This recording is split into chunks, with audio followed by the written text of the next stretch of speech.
मोहतरम अस्सलाम वालेकुम। पाकिस्तान कल इंडिया से मैच क्यों हारा? आपने मुख्तलिफ चैनल्स पर मुख्तलिफ जो लोगों की, जो क्रिकेट एक्सपर्ट्स हैं, उनकी राय सुनी होगी। मैं बुनियादी तौर पे तो मैं एक वकील हूँ और मेरा वकालत से ताल्लुक़ है, लेकिन क्रिकेट से दिलचस्पी मेरी हमेशा रही है। क्रिकेट मैंने किसी दौर में खेली भी है और क्रिकेट पर नज़र भी रखता हूँ, क्रिकेट को पसंद भी करता हूँ। तो मेरे कुछ लेक्चर्स क्रिकेट से मुतल्लिक़ भी हैं। आम तौर पे मैं लेक्चर्स नहीं देता क्रिकेट पे, लेकिन कल से जो शोर मचा हुआ है ना, तो मैंने सोचा कि पाकिस्तान जो क्यों हारा और इसकी वजह जो है आपसे मिलकर तलाश करते हैं। अगर आप लोगों को जो मैं बातें करूंगा पसंद आएँ और वाकई आप समझें कि ये रीज़न्स हैं, फिर इस वीडियो को ज़रूर शेयर कीजिएगा दोस्तों में, ताकि उनको भी कुछ जो बातें मैं डिस्कस करूंगा वो पता लग सके। कल मैं जब मैच देख रहा था पाकिस्तान का, तो जब पाकिस्तान की इनिंग्स ख़त्म हुई, 242 स्कोर था शायद, तो उसके बाद जब इंडिया ने इनिंग्स खेलना शुरू की तो मैंने टीवी बंद कर दिया था। एक तो मैंने केसेस तैयार करने थे, दूसरा मैं देखना नहीं चाहता था। मुझे पता था कि अब इंडिया की तरफ से चौके छक्के लगाए जाएंगे और इंडिया जीत जाएगा।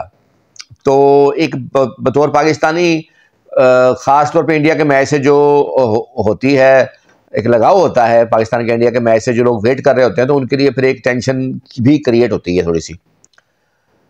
तो मैंने टीवी बंद करके केस तैयार करता रहा। बाद में मुझे मेरे दोस्त मशहूक हुसैन शाह एडवोकेट है, उनका मैसेज आया जिसमें उन्होंने बताया कि जी इंडिया जीत गया है और पाकिस्तान हार गया है। तो ये मुझे पता था, इसलिए मैं देख भी नहीं रहा था। जो चीज़ें मैंने फील की वो मैं आप लोगों से जो डिस्कस करना चाह रहा हूँ। एक तो ये है कि हम बादशाह लोग हैं, हमारी टीम भी बादशाह है। यानी जब हराने पे आ जाते हैं तो अभी चंद माह या कुछ दिन पहले की बात होगी कि जब हमने ऑस्ट्रेलिया को वनडे सीरीज ऑस्ट्रेलिया में हरा दी और जनूबी अफ्रीका को उनके मुल्क में 3-0 से सीरीज हरा दी, और ये वाहद एशियाई टीम बनी जिसको ये एजाज़ हासिल हुआ। लेकिन जब हम हारने पे आते हैं तो फिर हम अमेरिका जैसी टीम से और बांग्लादेश जैसी टीम से भी हार जाते हैं। तो एक तो ये बात है। अच्छा, जो ये जो हमारे हारने की जो वजूहात बनी, जो मेरी नज़र में है, एक तो ये है कि हमारे साइम अयूब थे ओपनर बेहतरीन, वो इंजर्ड हो गए। उसके बाद फ़खर जमान थे, वो इंजर्ड हो गए। उसके बदले में हमने जो खिलाड़ी को सिलेक्ट किया वो इमामुल हक साहब थे। उनकी सेंचुरियाँ तो हैं, उनकी जो एवरेज भी है, लेकिन उनका स्ट्राइक रेट नहीं है। इसी वजह से उनको पहले निकाला भी गया था, दोबारा हम उन्हीं को लेके आ गए। अच्छा, अब अहम बात यह है कि फ़खर जमान और साइम अयूब दो ऐसे हमारे बैट्समैन हैं, ओपनर हैं, कि जिनका रिकॉर्ड इस तरह, जो तेज़ इनिंग्स खेलने की सलाहियत रखते हैं और मैच को पलटने की सलाहियत रखते हैं, या आसानी से छक्का मारने की सलाहियत रखते हैं, चौके छक्के लगा सकते हैं जब इनको मौका मिले। ये सलाहियत बाकी बैट्समैनों में, हमारे जो शुरू में आते हैं, उनमें नहीं है। तो इनकी जगह अगर हमने किसी बैट्समैन को लाना भी था तो वो इन्हीं के लेवल का कोई बैट्समैन लाते। हमारे पास मौजूद भी हैं, मोहम्मद हारिस है, सुहेब मकसूद है और दूसरे कई खिलाड़ी मौजूद हैं। उसके वो है शर्जील खान है। ये उस लेवल के, मतलब ये है कि ये जो साइम अयूब और फ़खर जमान टाइप लोग खिलाड़ी हैं, ये एक तरफ से जब अटैक करते हैं, दूसरा खिलाड़ी ना भी ज़्यादा अटैक करे, बाबर आजम हो या कोई और हो, तो वो उससे काम चल जाता है। ये एवरेज सेट रखते हैं। लेकिन इनके मुकाबले पे अगर हमने कोई लाना था तो हमें उसी लेवल का लाना चाहिए था, जो साइम अयूब या फ़खर जमान जैसी बैटिंग कर सकता है। हम ले आए इमामुल हक को। अब इमामुल हक हो, बाबर आजम हो, रिजवान हो, सऊद शकील हो, ये सारे एक जैसे हैं। इनका स्ट्राइक रेट नहीं है। बैट्समैन तो ठीक होंगे, अच्छे होंगे ये टेक्निकल तौर पर। तो एक तो ये गलती, बुनियादी गलती हुई कि हमें तेज खेलने वाला ओपनर लाना चाहिए था। अच्छा, दूसरा, रिजवान साहब जब आए, मैं मैच देख रहा था, आते ही उन्होंने पहली गेंद पे चौका लगाया, बड़ा शानदार किस्म का। तो लगा कि पाकिस्तान आज कुछ करने की सोच रखता है। लेकिन उसके बाद क्या हुआ वो ना मेरी समझ में आया ना आपकी समझ में आएगा, कि अगली 36 गेंदों पे 6 स्कोर थे उसके। तो ये एवरेज जो है ना, ये टेस्ट में मैच में भी नहीं होती। जो हम मुजाहरा देखने को मिला, यानी पहली गेंद पे चौका और उसके बाद दूसरा चौका जो है वो 36 बॉल्स के बाद कहीं जाके उनका लगा होगा। तो इस तरह आप सऊद शकील को देखें, जब तक वो टुक टुक खेलता रहा, साइड पे चौका लगा दिया, इधर लगा दिया, वो खेलता रहा।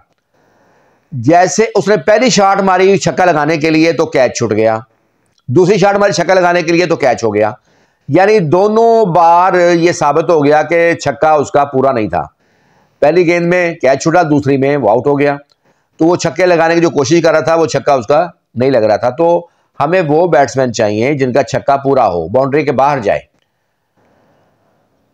अच्छा, अब एक और चीज, बाबर आजम पे तनकीद कल से जारी है जनाब के जी कोहली जो है वो रेल किंग है और बाबर ऐसे फलां ये वो। और मैं एक चैनल पर देख रहा था, मोहम्मद हफीज साहब फरमा रहे थे कि जी बाबर ने कभी पाकिस्तान को कोई जो है मैच जितवाया है अपने सर पे, या वो कभी बैरून मुल्क जाके मैन ऑफ द सीरीज बना है, या इस तरह की गुफ्तगू अब हो रही थी। यानी मुख्तलिफ खिलाड़ी भी तनकीद कर रहे हैं उनके ऊपर। पहली बात तो मैं ये बता दूं, मैं शख्सियात के बयानात पे नहीं वजह देता, मैं रिकॉर्ड देखता हूं।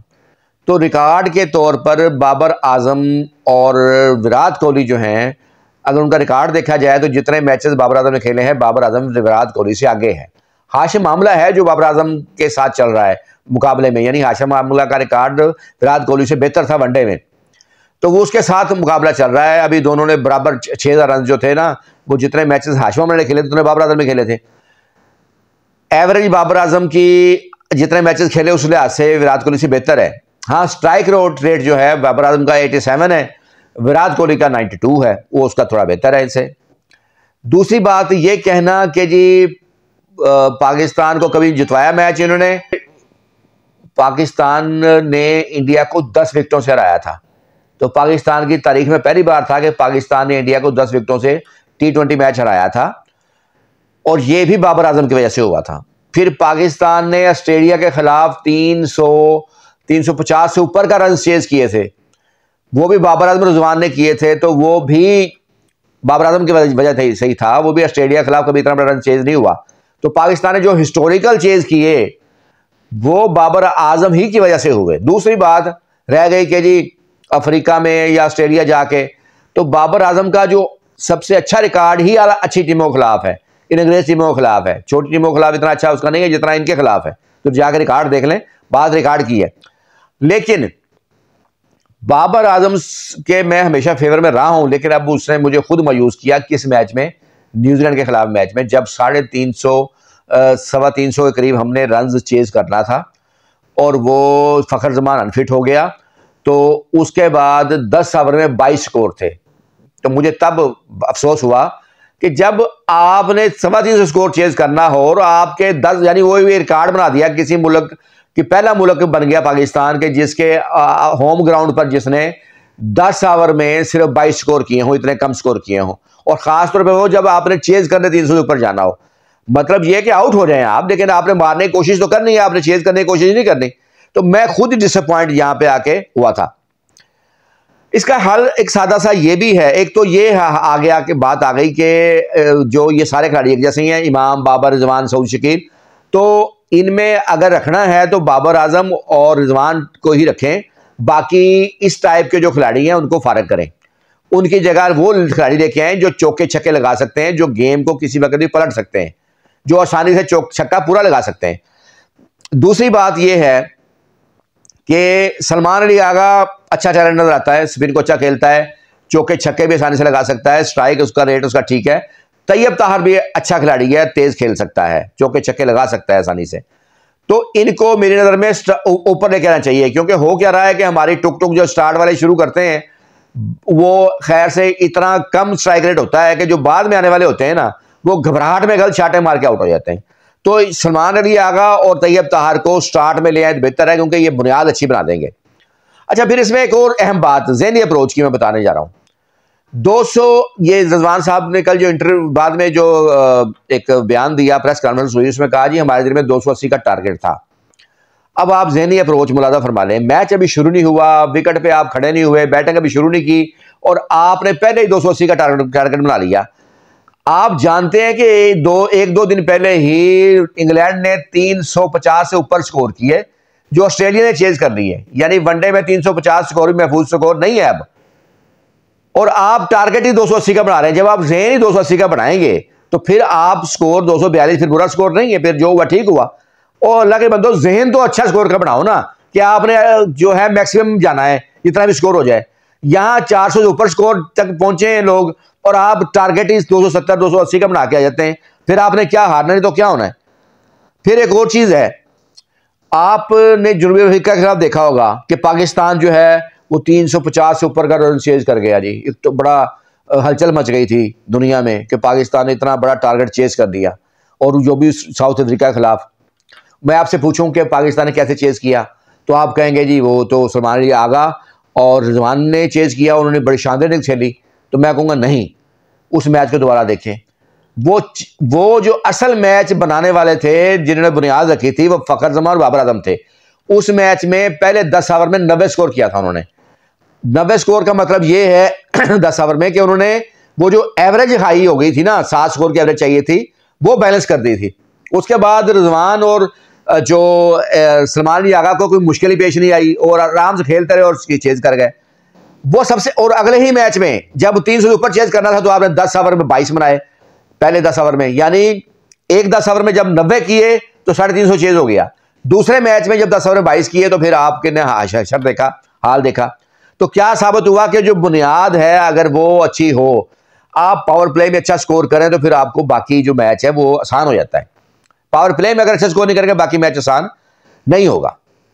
तो ये बुनियादी जो वजूहात हैं हमारे हारने की, तो टीम को नए सिरे से सेट करने की जरूरत है। दूसरा, ये जो हमारे शाहीन शाह अफरीदी दूसरे बॉलर हैं, ये अब इनमें वो रिदम नहीं रह गया, तो आपको नए बॉलर भी, नया खून, नया एनर्जी जो है वो ट्राई करनी चाहिए। स्पिनर जो हैं वो यकीनन एक कम था, कम अज कम 2 ऑफिशियल स्पिनर जो है ना, प्रॉपर जो स्पिनर है वो होने चाहिए मैच में। इस पर बहुत से जो चैनल्स पे कहा भी जा रहा था, लेकिन बात भी दुरुस्त थी, क्योंकि स्पिन का अपना एक रोल होता है। अब आप देखें ना कि इंडिया के खिलाफ हम जैसे तैसे करके खेलते रहे, लेकिन जैसे ही आउट हुआ रिजवान और जो सऊद शकील, तो उसके बाद स्पिनर ने पकड़ लिया। तो इसलिए इनका भी रोल अहम है। अगर मेरी वीडियो आज की पसंद आए तो उसको दोस्तों में शेयर कीजिएगा। Thank you.